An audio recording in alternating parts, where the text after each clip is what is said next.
सभी बीएड प्रशिक्षणार्थियों का मेरी ओर से मेरी लाइव क्लास में हार्दिक स्वागत है।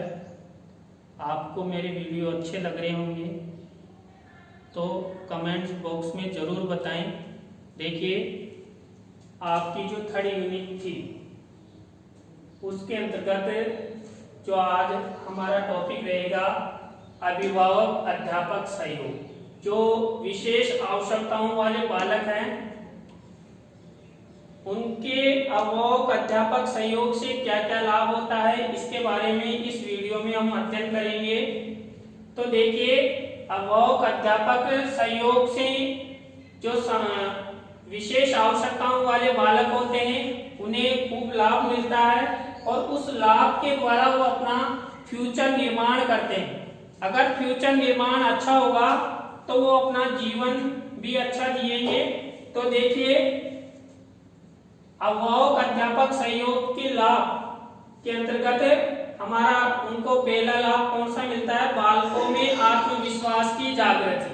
देखिए, जो समावेशित बालक या विशेष आवश्यकताओं वाले बालक होते हैं, इस प्रकार के बालकों को आत्मविश्वास की जागृति होती है। माता पिता जिस तरह बच्चे को पालते हैं और उसका सहयोग करते हैं, इसी प्रकार शिक्षक भी उनका सहयोग देता है, जिससे वो अपने आप में जो उनके मन में रहता है कि हम विशेष आवश्यकताओं वाले बालक हैं, वैसी जो सोच है, दृष्टिकोण है, वो उनके मन से निकल जाता है और उनके आत्मविश्वास जागृत हो जाता है। नंबर 2 है शिक्षण अधिगम प्रक्रिया में सहयोग। देखिए, शिक्षकों के सहयोग से जो विशेष आवश्यकताओं वाले बालक हैं उनको शिक्षण अधिगम प्रक्रिया में सहयोग मिलता है। अध्यापक के माध्यम से ही शिक्षण अधिगम प्रक्रिया संपन्न होती है, तो उनको सहयोग मिलता है। नंबर 3 है शिक्षण अनुरूप वातावरण निर्माण करने में सहयोग। देखिए, अभिभावक और अध्यापकों के सहयोग से ही जो शिक्षण के लिए जो अनुकूल वातावरण का निर्माण है वो हम उनके सहयोग से ही कर सकते हैं, और अभिभावक और अध्यापकों के सहयोग से ही जो अच्छा वातावरण है वो निर्माण होता है।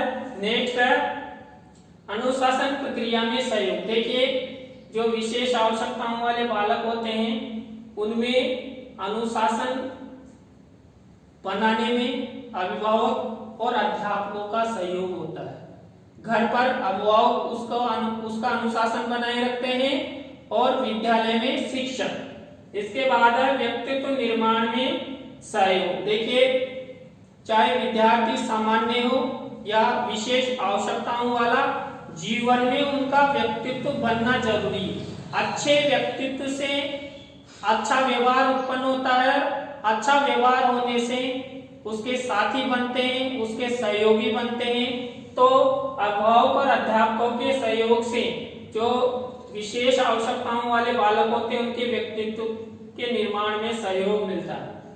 आवश्यक ज्ञान के विकास में सहयोग। देखिए, जो अभिभावक होते हैं या अध्यापक होते हैं उनके सहयोग से ही जो विशेष आवश्यकताओं वाले बालक होते हैं उनको जो ज्ञान अपेक्षित होता है वो इनके सहयोग से ही मिलता है। इसके बाद नंबर 7 है व्यवहार परिवर्तन में सहयोग। देखिए, जो समावेशित बालक होते हैं या विशेष आवश्यकताओं वाले बालक होते हैं उनके व्यवहार में परिवर्तन उनके अभिभावकों द्वारा या शिक्षकों के सहयोग से ही होता है। इसके बाद नंबर 8 है अभिप्रेरणा प्रदान करने में सहयोग। देखिए, मोटिवेशन जीवन में सभी को आवश्यक है। मोटिवेशन के द्वारा ही जीवन को अच्छा जिया जा सकता है, अपने लक्ष्य की प्राप्ति की जा सकती है, अपना फ्यूचर निर्माण किया जा सकता है। तो जो समावेशित बालक होते हैं, विशेष आवश्यकताओं वाले बालक होते हैं, उनको अभिभावक और अध्यापक अच्छा मोटिवेशन प्रदान करते हैं। इसके बाद है पुनर्बलन में सहयोग। देखिए, अध्यापक और अभिभावकों के सहयोग से जो समावेशित बालक होते हैं उनको पुनर्बलन मिलता है। पुनर्बलन मिलने से उनमें इच्छा जागृत होती है कि मैं जीवन में ये कर सकता हूँ, मुझ में वो शक्ति है और मैं जीवन में आगे बढ़ सकता हूँ, मैं सामान्य विद्यार्थियों की तरह कार्य कर सकता हूँ। इसके बाद है नंबर 10, लक्ष्य प्राप्ति में सहयोग। देखिए, अध्यापक और अभिभावक मिलकर समावेशित बालक को मोटिवेशन प्रदान करते हैं और मोटिवेशन के द्वारा लक्ष्य प्राप्ति में सहयोग मिलता है। इसके बाद नंबर 11 है अक्षमता को दूर करने में सहयोग। देखिए, जो विशेष आवश्यकताओं वाले बालक होते हैं उनमें कई प्रकार की कमियां रहती है, उन कमियों को अभिभावकों और शिक्षकों के सहयोग से ही दूर की जा सकती है।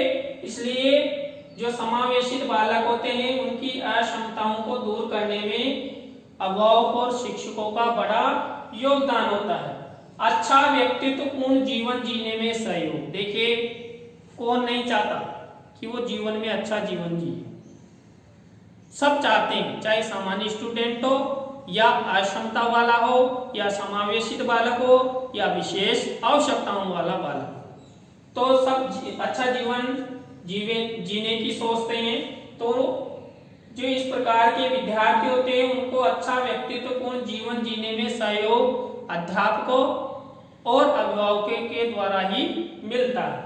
इसके बाद नंबर 13 अधिकारों की प्राप्ति में सहयोग। देखिए, जो विशेष आवश्यकताओं वाले बालक होते हैं उनके अधिकारों की प्राप्ति में शिक्षक की बड़ी भूमिका होती है और वो अधिकारों की जानकारी शिक्षा के माध्यम से ही प्राप्त करता है और अपने अधिकारों की जानकारी प्राप्त करने पर वो अपने अधिकारों की प्राप्ति के लिए समाज से लड़ सकता है और अपना जीवन यापन कर सकता है। दैनिक क्रियाओं में सहयोग।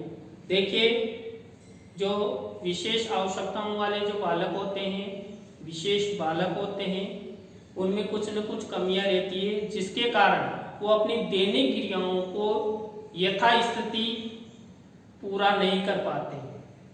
तो उनके सहयोग के लिए अभिभावकों की बड़ी भूमिका होती है। आपने पहले के वीडियो में भी उनके यंत्रों और उपकरणों के बारे में अध्ययन किया था। अगर वो सोच के लिए भी जाते हैं तो एक छड़ी होती है जिसके माध्यम से वो अपनी सोच की जो क्रिया है वो पूरा करते हैं। पानी पीने के लिए टंकी पर जाते हैं तो विशेष प्रकार की सीढ़ियों का निर्माण किया जाता है। पढ़ाने के लिए श्याम पट पर विशेष प्रकार का चबूतरा होता है। तो दैनिक क्रियाओं में भी जो अभिभावक और शिक्षक होता है उसका बड़ा सहयोग होता है। भविष्य निर्माण में सहयोग। देखिए, ये हमारा 15 नंबर का पॉइंट है। जो विशेष आवश्यकताओं वाले जो बालक होते हैं उनका फ्यूचर निर्माण अभिभावक और शिक्षकों के सहयोग से ही मिलता है, क्योंकि जीवन में अगर किसी भी विद्यार्थी को सही राह दिखाते हैं तो घर पर सबसे पहले उसके माता पिता, अभिभावक, संरक्षक और विद्यालय में उसका शिक्षक। अगर इस प्रकार के विद्यार्थियों को अच्छी राह मिल जाती है तो अपना अच्छा भविष्य निर्माण कर सकता है।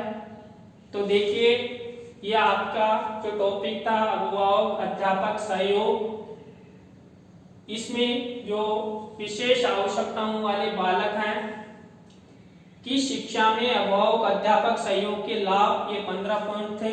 अच्छा प्रश्न बनता है, परीक्षा की दृष्टि से महत्वपूर्ण है। आप इस पर अच्छा वर्णन कर सकते हैं। Thank you. नेक्स्ट क्लास में फिर मिलते हैं। Thank you.